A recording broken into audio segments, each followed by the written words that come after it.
આજે આપણે સ્ટાર્ટ કરીએ છીએ ચેપ્ટર 6 સુરેખ અસમતા લિનિયર ઇનઇક્વલિટીઝ. બરાબર, બહુ સહેલું ચેપ્ટર છે. શરૂઆતમાં બેઝિક એના કન્સેપ્ટ આપણે પહેલાં સમજીએ.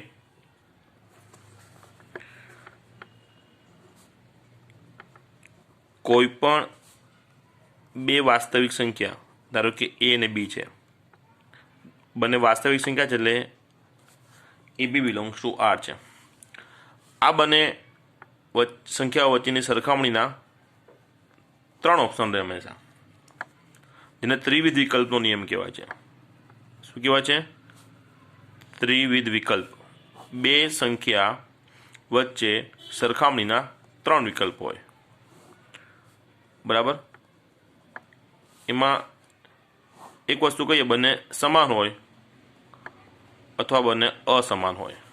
સમાન હોય તેને આપણે આમ લખીશું a બરાબર b, અને જો બંને સંખ્યા અસમાન છે એટલે કે સરખી નથી તો એને લખાશે આપણે a not equal b. a અને b સરખા નથી તો a અને b જો સરખા ન હોય તો બંને વચ્ચેના બીજા બે વિકલ્પ રહે. a b કરતાં મોટા છે અથવા a b કરતાં નાના છે. a is greater than to b, અને અહીંયા વંચાશે a is less than to b. a is equal to b. બરાબર, એટલે આ પ્રમાણે કોઈ પણ બે વાસ્તવિક સંખ્યા લઈએ તો તેની વચ્ચેના ત્રણ વિકલ્પ છે. a અને b સરખા હશે, a મોટા હશે અથવા a નાના હશે. ક્લિયર? તો આ સમાનતા છે અને આ અસમતા છે. બરાબર, આ બંનેને શું કહેવાય? અસમતા. અસમતાના બે પ્રકાર છે. એક ચુસ્ત અસમતા. ચુસ્ત અસમતા એટલે એ બી કરતાં નાનો છે અથવા તો એ બી કરતાં મોટો છે. આ બંનેને ચુસ્ત અસમતા આપણે કહીશું. અને બીજો પ્રકાર છે મિશ્ર અસમતા. હવે મિશ્ર અસમતામાં કેવું? એ બી કરતાં નાનો છે અથવા એ બી જેટલો છે. બરાબર, આને વંચાય a is less than or equal to B. એટલે આ ચિહ્નમાં બે પરિસ્થિતિઓ સમાયેલી છે. a લેસ દેન બી છે એટલે એ બી કરતાં નાના છે અથવા તો a બરાબર બી છે. આ બંને વસ્તુ એક સાથે આની અંદર સમાયેલું છે.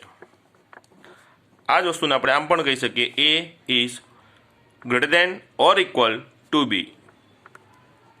અને આની અંદર બે પરિસ્થિતિઓ સમાયેલી છે કે એ બી કરતાં મોટા છે અથવા એ અને બી સમાન છે.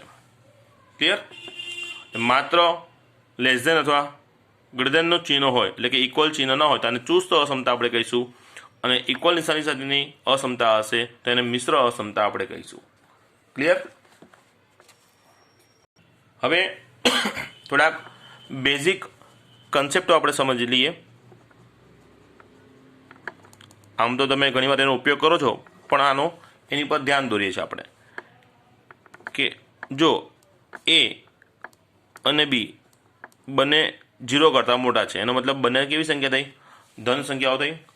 જો a અને b બંને ધન સંખ્યા હોય તો પછી a અને b નો સરવાળો પણ ધન થશે, અને આ a અને b નો ગુણાકાર એ પણ ધન થાય. ક્લિયર? આ તમને ખ્યાલ જ હશે.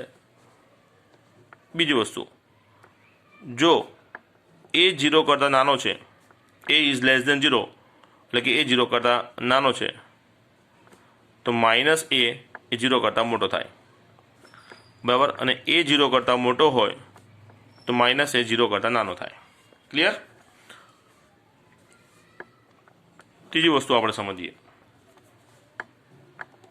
a બી કરતાં મોટા છે તો એમાંથી બીની બાદબાકી ધન થાય. a અને બીમાં મોટી સંખ્યા કોણ છે? a. મોટી સંખ્યામાંથી નાની સંખ્યા બાદ કરીએ એટલે જવાબ કેવો આવે? ધન આવે. બરાબર, અથવા તો બીજો તર્ક એમ પણ સમજી શકાય કે આ બીને આપણે આ બાજુ લાવી દીધા એટલે a માઇનસ બી થઈ ગયા, અને અહીંયા કંઈ ન વધે તો 0. એવો તર્ક પણ તમે લગાવી શકો છો. બરાબર, ચાલો પછીનો નિયમ આપણે જોઈએ. ધારો કે a બી કરતાં મોટા છે અને બી તે સી કરતાં મોટા છે, તો આ બંને પરિણામના આધારે તમે તારી શકો કે એ અને સીની સરખામણીમાં એ સી કરતાં મોટા થશે, બરાબર. આ તો સિમ્પલ લોજિક છે. પછી એ અને બી એ બંનેની સરખામણીમાં મેં આ પ્રમાણે કરી કે એ બી કરતાં મોટા છે. હવે આ એ અને બીમાં બંને બાજુ હું સરખી સંખ્યા ઉમેરું છું, તો એ મોટા છે તો એ પ્લસ સીનો જવાબ પણ બી પ્લસ સીના જવાબ કરતાં મોટો જ રહેશે. બંને બાજુ સરખી સંખ્યા ઉમેરો એટલે અસમતા બદલાશે નહીં, બરાબર. ધ્યાન રાખજો ખાસ. પછી એ જ પ્રમાણે એ બી કરતાં મોટા છે અને સી ડી કરતાં મોટા છે. આવી પરિસ્થિતિમાં આ એ અને સી મોટી સંખ્યાઓ છે, તો મોટી સંખ્યાનો સરવાળો કર્યો મેં, અને બી અને ડી જે નાની સંખ્યા છે એ નાની સંખ્યાનો સરવાળો કર્યો, તો આ સરવાળો બી પ્લસ ડી કરતાં કેવો રહે? મોટો જ રહેશે. ક્લિયર? ત્યારબાદ સૌથી મહત્ત્વનો નિયમ, આમ સિમ્પલ લોજિક છે પણ ધ્યાન રાખજો. જો સી કોઈ ધન વાસ્તવિક સંખ્યા છે, એટલે કે સી ગ્રેટર ધેન 0 છે, તો આ નિયમ ધ્યાન રાખજો ભાઈ, એ અને બીમાં એ મોટા છે, બરાબર. આવા બે સંખ્યા એ અને બીને હું સરખી સંખ્યા સી વડે ગુણું છું. એને પણ સી સાથે ગુણાકાર કર્યો, બીનો પણ મેં સી સાથે ગુણાકાર કર્યો છે, બરાબર. તો કોઈ પણ અસમતામાં ધન સંખ્યા વડે ગુણાકાર કરીએ તો અસમતા જેવી હોય એવી ને એવી રહેશે, અસમતામાં કોઈ ફેરબદલ થશે નહીં. ધ્યાન રાખજો. દાખલા તરીકે 3 અને 5માં મોટું કોણ છે? સોરી, 13 કરી દઉં છું અહીંયા. 13 અને 5માં મોટું કોણ છે? 13. હવે આ 13 અને 5ને કોઈ પણ એક સરખી ધન સંખ્યા વડે ગુણું છું. માનો કે અહીંયા પણ 2 વડે ગુણાકાર કર્યો અને અહીંયા પણ 2 વડે ગુણાકાર કર્યો, તો 13 દુ કેટલો થાય? 26, અને 5 દુ 10 થઈ જાય. તો 26 અને 10માં મોટું કોણ? 26 કહેવાય. ખ્યાલ આવી ગયો? એટલે કોઈ પણ અસમતામાં ધન સંખ્યા વડે ગુણાકાર થાય તો અસમતા જેવી હોય એવી ને એવી રહેશે, બરાબર. અને જો જે સી વડે ગુણાકાર કરું છું એ સી ઋણ હોય તો અસમતા બદલાઈ જાય.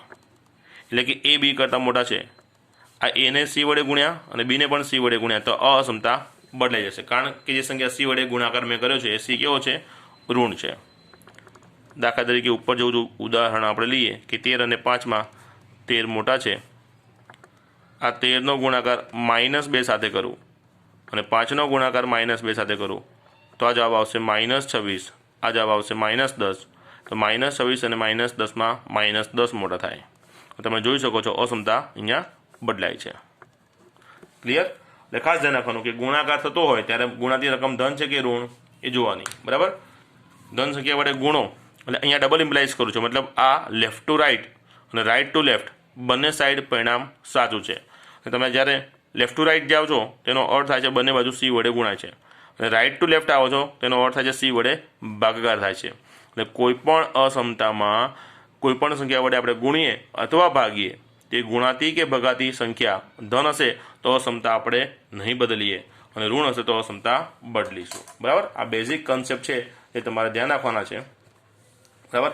અને આટલા કન્સેપ્ટનો ઉપયોગ કરીને આપણે સ્વાધ્યાય 6.1 સ્ટાર્ટ કરીએ છીએ. ચાલો સ્વાધ્યાય 6.1 સ્ટાર્ટ કરીએ. પહેલો પ્રશ્ન આટલો છે, 24x < 100. આને ઉકેલવાનો છે આપણે. ઉકેલવાનો એટલે કે એમાં રહેલો ચલ x આપણે શોધવાનો થાય, બરાબર. તો આ x જે શોધવાનો છે એના માટે બે વિકલ્પ આપ્યા છે, એક પ્રાકૃતિક સંખ્યા અને એક પૂર્ણાંક સંખ્યા. એટલે પ્રાકૃતિક સંખ્યા x માટે અને પૂર્ણાંક સંખ્યા x માટે આ ઉકેલો. અર્થ સમજાવું કે 24x < 0 હોય તેનો ઉકેલ મેળવવાનો છે આપણે બે વિકલ્પમાં. x જો પ્રાકૃતિક હોય તો કયા x આનું સમાધાન કરશે, અને xને જો હું પૂર્ણાંક સંખ્યા લઉં તો કયા x આનું સમાધાન કરશે. પ્રાકૃતિક એટલે ખ્યાલ આવે ને, n, અને પૂર્ણાંક એટલે z, પૂર્ણાંક સંખ્યા ગણ. ખ્યાલ આવી ગયો? એટલે n-માં આનો ઉકેલ શોધવાનો છે અને z-માં મારે આ અસમતાનો ઉકેલ શોધવાનો છે. એવો જ પ્રશ્ન બીજો છે, આમાં પણ n અને z-માં આ અસમતાનો ઉકેલ કરવાના છે, બરાબર. એટલે પહેલો અને બીજો પ્રશ્ન આપણે જોઈ લઈએ. અચ્છા, હવે આગળની એક રકમ બતાવું છું તમને, 17 થી 20 રકમ, 17, 18, 19, 20. આ ચાર પ્રશ્નો માટે ઉકેલ મેળવવા ઉપરાંત એક સૂચના આપી છે, સંખ્યા રેખા ઉપર જવાબને દર્શાવો. તો જે આ ચાર પ્રશ્નો માટે વસ્તુ આપણને કીધી છે ને એ વસ્તુ આપણે દરેક પ્રશ્ન માટે કરી લઈએ, એટલે તમારે પહેલાંથી જ બધી વસ્તુની પ્રેક્ટિસ થઈ જાય. અહીંયા જે જવાબ આવશે એ જવાબને આપણે સંખ્યા રેખા ઉપર પણ દર્શાવીશું, બરાબર. ચાલો સ્વાધ્યાય 6.1 પહેલો પ્રશ્ન મેં લખ્યો છે 24x લેસ ધેન 100. ઉકેલવાનો છે એટલે અંદર રહેલો ચલ જે છે મારે શોધવાનો છે. ચાલો, તો જે ચલ શોધો છે એને આપણે એકલો કરીશું, અર્થાત એનો સાથેનો જે ગુણક છે એને દૂર કરીશું. હવે આ 24 અહીંયા છે એ 24 મારે હટાવવા પડે, બરાબર. તો હું શું કરીશ, 24 હટાવવા બંને બાજુ 24 વડે ભાગાકાર કરીશ. હવે અસમતામાં ભાગાકાર થયો, કોના વડે ભાગાકાર કર્યો? 24 વડે. તો જેના વડે હું ભાગું છું એ રકમ ધન છે કે ઋણ એ મારે ધ્યાન આપવાનું. તો ભગાતી રકમ ધન છે એટલે અસમતા મારે બદલવાની નથી. ક્લિયર? અહીંયા થઈ ગયો એક્સ. અહીંયા ચારે ભાગ ચાલે, 25 ચોક 100, 4 છંગ 24 આવી ગયો. તો આ અસમતાનું સમાધાન થાય એવો એક્સ કયો થાય? તો એ એક્સ 25/6 કરતાં નાનો થાય. હવે 25/6, 6 ચોક 24 એટલે 4 પોઈન્ટ સમથિંગ કંઈક થવાનું છે. આ ખાલી મગજમાં આપણે રાખીશું, બરાબર. અસમતા ઉકેલાઈ ગઈ છે. હવે જે બે વિકલ્પ આપણે કીધા છે એ બંને વિકલ્પમાં આપણે જવાબ લખીએ. પહેલો વિકલ્પ પ્રાકૃતિક સંખ્યા એક્સ માટે આપણે ઉકેલ ગણ લખીશું, જવાબ ગણમાં લખીશું, બરાબર. તો એવા એક્સ મારે લખવાના છે જે 4 પોઈન્ટ સમથિંગ કરતાં નાના હોય અને પ્રાકૃતિક હોય. પ્રાકૃતિક એટલે એનમાં સમાયેલા હોય. તો એની શરૂઆત કરી થાય 1, 2, 3 આ પ્રમાણે થાય. તો એનમાં 4 પોઈન્ટ સમથિંગ કરતાં નાના અંકો કયા આવે? તો 1, 2, 3 અને 4. 5 આમાં લખાશે નહીં, કારણ કે 5 એ 4 પોઈન્ટ સમથિંગ કરતાં મોટા છે. એટલે 25/6 કરતાં નાની હોય તેવી 4 સંખ્યાઓ મને પ્રાકૃતિક સંખ્યા તરીકે એટલે કે એનમાંથી મળે છે. તો આ જવાબને ગણ તરીકે હું આ પ્રમાણે લખાઈ દઈશ. આ જવાબ થઈ ગયો. પ્રશ્નમાં જે ડિમાન્ડ કરી છે જવાબ અહીંયા પૂરો થાય છે. પણ આપણે વધારાની વાત કરેલી, કોઈ પણ જવાબ આપણે આમ મેળવીશું અને આપણે ક્યાં દર્શાવીશું? સંખ્યા રેખા પર. તો આ જવાબને આપણે સંખ્યા રેખા પર દર્શાવી દઈશું, બરાબર. ચલો, જવાબ આપણે દર્શાવો છે. કયા કયા અંકો છે? 1, 2, 3, 4. વધારાનો એક અંક આગળ પાછળ આપણે દર્શાવી દઈએ, બરાબર. તો જે જવાબ અહીંયા છે એટલાના જ આપણે હાઇલાઇટ કરીશું. 1, 2, 3 અને 4. આ જે હાઇલાઇટ કરે એ આપણો જવાબ થઈ ગયો. ક્લિયર? ચલો, પછી આમાં બીજો વિકલ્પ આપણને કીધેલો કે પૂર્ણાંક સંખ્યા એક્સ માટે, પૂર્ણાંક સંખ્યા એક્સ માટે મારે જવાબ આપવાના છે, બરાબર. તો ઉકેલ ગણ. હવે પૂર્ણાંક સંખ્યા એટલે મારે ઉકેલ ક્યાંથી લખવાનો? ઝેડમાંથી લખવાનો. અને ઝેડમાં તો ઋણ સંખ્યાઓ પણ આવે અને ધન સંખ્યાઓ પણ આવે, જીરોનો પણ સમાવેશ થાય. તો 25/6 કરતાં નાના એક્સ એટલે કે 4 પોઈન્ટ સમથિંગ કરતાં નાના એક્સ, 4, 3, 2, 1. અહીંયા હજી પૂરું થતું નથી. 0, -1, -2, -3 આ ચાલ્યા જ કરશે આ પ્રમાણે. તો ચાલ્યા કરશે એટલે અનંત સુધી ચાલશે. અને અનંત સુધી ચાલતું બતાવવા માટે આપણે 3 ડોટનો ઉપયોગ કરીશું. ફક્ત અને ફક્ત, ન 3થી વધારે ન 3થી ઓછા, ખાસ ધ્યાન રાખવાનું. અને અહીંયા મેં ગણ પૂરો કર્યો. 4થી મોટા નથી પણ -3થી નાના અનંત સુધી આપણો જવાબ છે. હવે આને મારે સંખ્યા રેખા પર દર્શાવવું છે, બરાબર. તો 4થી ઉપર 5, આ 4, આ 3, આ 2, 1, 0, -1, -2, -3, બરાબર. આટલા જવાબ મેં બતાવી દીધા છે અહીંયા. એને હું હાઇલાઇટ કરીશ. મેં 5ને હાઇલાઇટ નથી કર્યો. અને અહીંયા 3 ડોટ આપીશ આ સાઈડ, લેફ્ટ સાઈડ, કારણ કે અહીંયા અનંત સુધીના જવાબો છે. ક્લિયર? તો આ પહેલો પ્રશ્ન અહીંયા પૂરો થયો. સિમ્પલ છે એકદમ. બીજો પ્રશ્ન જોઈએ. ચાલો, બીજો પ્રશ્ન. -12x > 30. એક્સ શોધવા માટે અહીંયા એક્સનો જે પણ સહગુણક છે એના વડે હું ભાગાકાર કરીશ. એક્સનો સહગુણક -12 છે એટલે અહીંયા મેં -12 વડે ભાગાકાર કર્યો. અને અહીંયા પણ હવે જે સંખ્યા વડે ભાગાકાર કર્યો એ કેવી છે? ઋણ છે. માટે આપણે શું કરીશું? અસમતા બદલીશું. જે અહીંયા ગ્રેટર છે એને આપણે કરી દઈશું less than. Clear? Double implies જ આપણે ચલાવીશું. -12 કટ થાય એટલે એક્સ થઈ જાય. આ લેસ ધેન. અહીંયા ચારે ભાગ ચાલશે, સોરી 30 છે ને, ચારે ભાગ નહીં ચાલે, 6 ભાગ ચાલશે. 6 પંચા 30, 6 દુ 12 અને માઇનસ, બરાબર. એટલે એક્સ આ ભાગાકાર ઇઝીલી થઈ જાય છે 2.5. એટલે મારે કેવા એક્સ લેવાના છે? જે -2.5 કરતાં નાના હોય. તો પહેલો જવાબ અહીંયા પણ મારે પ્રાકૃતિક સંખ્યામાંથી લેવાનો છે. એટલે પ્રાકૃતિક સંખ્યા x માટે ઉકેલ ગણ, પ્રાકૃતિક સંખ્યા ગણ એટલે n માંથી, તો n માંથી મારે એવા અંકો લેવાના છે જે -2.5 કરતાં પણ નાના હોય, તો n માં તો માત્ર ધન સંખ્યાઓનો સમાવેશ થાય, અને અહીંયા જે મારે x લેવો છે -2.5 કરતાં પણ નાનો છે, એટલે મારો x કેવો થશે? ઋણ થવાનો, તો n માં તો એક પણ ઋણ સંખ્યાનો સમાવેશ થતો નથી, બરાબર, માટે n માં એવી એક પણ સંખ્યા નથી જે આ અસમતાનું સમાધાન કરે, એટલે પ્રાકૃતિક સંખ્યા માટે ઉકેલ ગણ એ ખાલી ગણ થશે. ક્લિયર? ખાલી ગણ છે એટલે એને સંખ્યા રેખા પર દર્શાવવાની કંઈ જરૂર નથી, છતાં પણ દર્શાવવો હોય તો તૂટક રેખા તમે આ પ્રમાણે દર્શાવી શકો. એક પણ બિંદુ સમાવેશ નથી, હાજર નથી, એ પ્રમાણે. ક્લિયર? ચાલો પછી એમાં બીજો વિકલ્પ પૂર્ણાંક સંખ્યા x માટે, અહીંયા મારે જવાબ લખવાનો છે z માંથી. ક્લિયર? ચલો, તો -2.5 કરતાં પણ નાના હોય એવા અંકો ઉકેલ ગણમાં મારો સમાવેશ થશે. -2.5 કરતાં નાની પહેલી સંખ્યા આવે -3 ડાબી સાઈડ, બરાબર ને? પછી -3 પછી નાની આવે -4, પછી -5, -6, આવું અનંત સુધી, બરાબર, કારણ કે z એ પોતે અનંત ગણ છે, ડાબી અને જમણી બંને બાજુ.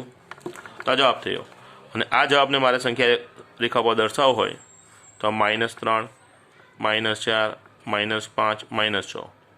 -3ની આગળની એક સંખ્યા -2 બતાવી છે અને એને હાઇલાઇટ કરતો નથી, એટલે -3ને હાઇલાઇટ કરી, 4ને, 5ને, 6ને, અને ડાબી સાઈડ 3 ડોટ હું બતાવી દઉં છું.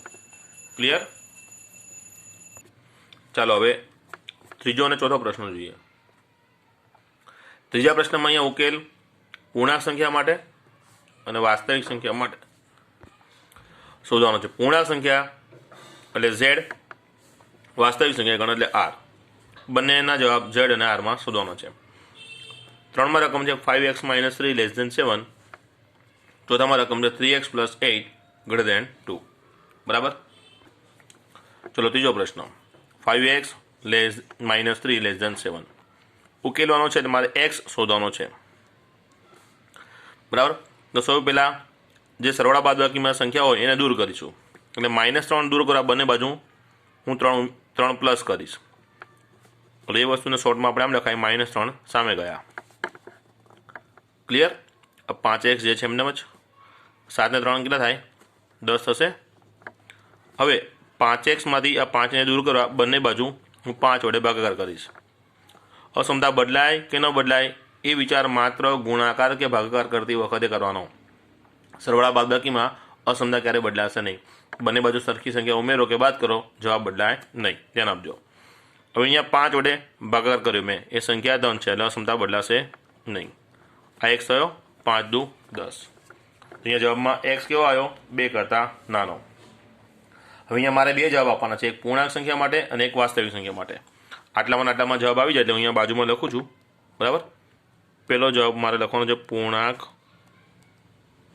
સંખ્યા x માટે, એટલે જવાબ મારે z માંથી લખવાનો. તો z માંથી મારે એવી સંખ્યા લખવાની છે જે 2 કરતાં નાની હોય. તો 2 કરતાં નાની સંખ્યા z માંથી ઉકેલ ગણ તરીકે લખું. 2 કરતાં નાનો 1, પછી 0, -1, -2, આ પ્રમાણે અનંત સુધી 3 ડોટ બતાવી દેવાના. અને આ જ જવાબને મારે સંખ્યા રેખા પર જો દર્શાવવો હોય તો જવાબ 1થી શરૂઆત થાય છે, એટલે આગળ 2, આ 1, આ 0, -1, -2, અને આગળ અહીંયા હું 3 ડોટ બતાવી દઉં. જેટલા મારા જવાબ છે એનો આ રીતે હાઇલાઇટ કરી દઈશ, -2, -1, 0 અને 1. એ બેનો સમાવેશ નથી એટલે બેને મેં હાઇલાઇટ કર્યો નથી. ક્લિયર? અને બીજો જવાબ હવે સમજો. બીજો જવાબ જે મારે લખવાનો છે એ વાસ્તવિક સંખ્યા માટે લખવાનો છે. વાસ્તવિક સંખ્યા x માટે ઉકેલ ગણ, એટલે મારે કેવા x લખવાના છે? તો એવા તમામ x જે 2 કરતાં નાના હોય. તો વાસ્તવિક સંખ્યા ગણ એટલે કયો થયો? r થયો. તો rમાં તો અનંત સંખ્યાઓ આવે, પૂર્ણાંક સમય બધી જ 2 કરતાં નાની તમામ વાસ્તવિક સંખ્યા. તો આ જવાબ હું 2 રીતે લખી શકું, બરાબર. એક જે મારો જવાબ છે અહીંયા મારે લખી નાખવાનો, x < 2, જ્યાં x belongs to r. બરાબર. વાસ્તવિક સંખ્યા ગણ એટલે r માંથી 2 કરતાં નાના હોય એવા તમામ x, બરાબર. અથવા બીજી રીતે પણ તમે દર્શાવી શકો, 2 કરતાં નાનો x ક્યાં સુધી? અનંત સુધી. 2 થી નાની સંખ્યા ડાબી બાજુ આવે એટલે 2 થી માઇનસ ઇન્ફિનિટી. કઈ બાજુ? ડાબી બાજુ. ઇન્ફિનિટી હોય એ અંતરાળ હંમેશા કેવો રહે? ઓપન રહે. આપણે ચેપ્ટર 3માં એમાં શીખ્યું હતું, બરાબર. અચ્છા, અહીંયા 2નો સમાવેશ નથી, બરાબર. અહીંયા મિશ્ર અસમતા હોત તો 2 હાજર હોત તો અહીંયા હું ક્લોઝ ઇન્ટરવલ કરત, પણ અહીંયા 2 હાજર નથી એટલે કેવો ઇન્ટરવલ કરીશું? Open interval. જવાબ તમે આ લખો તો પણ ચાલે અને આ લખો તો પણ ચાલે, બરાબર છે. અને આ જવાબને મારે જ્યારે સંખ્યા રેખા પર દર્શાવવાનો થાય તો એનું નિરૂપણ આખું અલગ થશે. 2 ઓપન છે એટલે મારે આ રીતે ઓપન ભાગ કરવાનો, 2, બરાબર. ઓપન એટલે આ ભાગ, અને ક્લોઝ બોલું તો એને ડાર્ક કરવાનો, બરાબર. આ વચ્ચે જગ્યા રાખી છે એટલે ઓપન થયો, અહીંયા વચ્ચે જગ્યા રાખી નથી એટલે આને આપણે ક્લોઝ કહીશું. 2 થી નાની સંખ્યા એટલે 2 થી ડાબી બાજુ અનંત સુધી, એટલે 2 to minus infinity left side. જમણી બાજુ કશું નથી એટલે જમણી બાજુ હું તૂટક રેખા દોરું. એટલે અહીંયા આનો અર્થ એવો થાય 2 થી ડાબી બાજુની બધી જ વાસ્તવિક સંખ્યા જવાબ તરીકે આમાં સમાવેશ છે. ક્લિયર? આ ત્રીજો પ્રશ્ન કર્યો આપણે. હવે ચોથો જોઈએ. ચાલો, ચોથો પ્રશ્ન. 3x + 8 > 2. x મારે શોધવો છે. તો સૌ પહેલાં હું શું કરીશ? 8 સામે જવા દઈશ, આ ગણતરીનું ચિહ્ન, આ 2 +8 બરાબરની અસમતાની સામે લખાય છે એટલે -8. એકચ્યુઅલમાં સામે જાય છે એવો અર્થ નથી, પણ આપણે અર્થ એવો લેવાનો બંને બાજુ 8 મેં બાદ કર્યા. એટલે અહીંયા 8 તો હતા અને 8 બાદ કર્યા એટલે કંઈ ન વધે, એ મેં ડાયરેક્ટ લખી નાખ્યું અને અહીંયા મેં 8 બાદ કર્યા, બરાબર. આમ પણ આપણે સમજી શકીએ. ચલો, 2 - 8 તો કેટલા વધે? -6 થાય. હવે x શોધવા બંને બાજુ મારે 3 વડે ભાગાકાર કરવો પડે, જે xનો સહગુણક છે એના વડે. અહીંયા -6 છે એને પણ હું 3 વડે ભાગીશ. હવે જે સંખ્યા વડે ભાગાકાર કરું છું એ કેવી છે? ધન છે, એટલે અસમતા હું બદલીશ નહીં. ક્લિયર? અહીંયા વધે x અને અહીંયા વધે -2. તો મારે કેવો x જવાબમાં ચાલશે? જે -2 કરતાં મોટો હોય, બરાબર. અહીંયા પણ મારે જવાબ 2 ઓપ્શનમાં લેવાના છે, એક પૂર્ણાંક સંખ્યા માટે અને એક વાસ્તવિક સંખ્યા માટે. તો પહેલો જવાબ પૂર્ણાંક સંખ્યા x માટે, પૂર્ણાંક સંખ્યા એટલે z માંથી. ઉકેલ ગણ. અચ્છા, અહીંયા x કેવા છે? -2 કરતાં મોટા, એટલે -2 કરતાં મોટી સંખ્યા -1. મોટી સંખ્યા એટલે મારે જમણી બાજુ જવાનું થશે, બરાબર. -1 પછી 0 પછી 1 પછી 2 પછી 3, આ રીતે અનંત સુધી જમણી બાજુ. એટલે જમણી બાજુ 3 ડોટ કરીને હું પૂરું કરું છું. ડાબી બાજુ તો -1 થી શરૂઆત છે એટલે ત્યાં કોઈ ડોટ આવશે નહીં. ક્લિયર? હવે આ જવાબને મારે સંખ્યા રેખા પર દર્શાવવો છે, બરાબર. એટલે -2 થી સ્ટાર્ટ કરું, આનાથી એક સંખ્યા આગળ, -1 0 1 2 3, બરાબર, અનંત સુધી, બરાબર. એટલે -1 થી શરૂઆત કરીશ, હાઇલાઇટ કરવાની. -1 0 1 2 3 અનંત સુધી. ક્લિયર? પૂર્ણાંક સંખ્યાનો જવાબ થઈ ગયો. હવે મારે બીજો જવાબ ક્યાં આપવાનો છે? વાસ્તવિક સંખ્યા x માટે, બરાબર. ચલો, તો વાસ્તવિક સંખ્યા ગણ x એટલે મારે r માં જવાબ આપવાનો થયો. અને આ જવાબ કેવો રહેશે? તો જેવો મારો જવાબ છે એ પ્રમાણે કે x કેવો લેવાનો છે? -2 કરતાં મોટા, જ્યાં x બિલોંગ્સ ટુ r. જવાબ આ પ્રમાણે લખી શકાય, અથવા અંતરાળમાં મારે જવાબ લખવા છે. અચ્છા, x કેવો છે? -2 કરતાં મોટો, -2 કરતાં મોટો, મોટા એટલે જમણી બાજુ તો ધન ઇન્ફિનિટી. ઇન્ફિનિટી બાજુ હંમેશા અંતરાલ ઓપન રાખીશું. હવે -2 બાજુ મારે અંતરાલ ઓપન રાખવાનો છે કે ક્લોઝ કરવાનો? તો મારે અસમતા જોવાની. ચુસ્ત અસમતા છે એટલે અહીંયા અંતરાલ કેવો રહેશે? ઓપન રહેશે. મિશ્ર હોત એટલે ઇક્વલ હોત તો -2નો સમાવેશ મારે કરવાનો થાય. -2 જો મારે સમાવો હોય તો અહીંયા ક્લોઝ ઇન્ટરવલ લેવા પડે, બરાબર. આનો જવાબ આ થઈ ગયો. અને આ વસ્તુને મારે સંખ્યા રેખા પર દર્શાવી છે તો હું શરૂઆત કરું છું -2 થી, અને -2 થી અનંત કઈ બાજુ? જમણી બાજુ.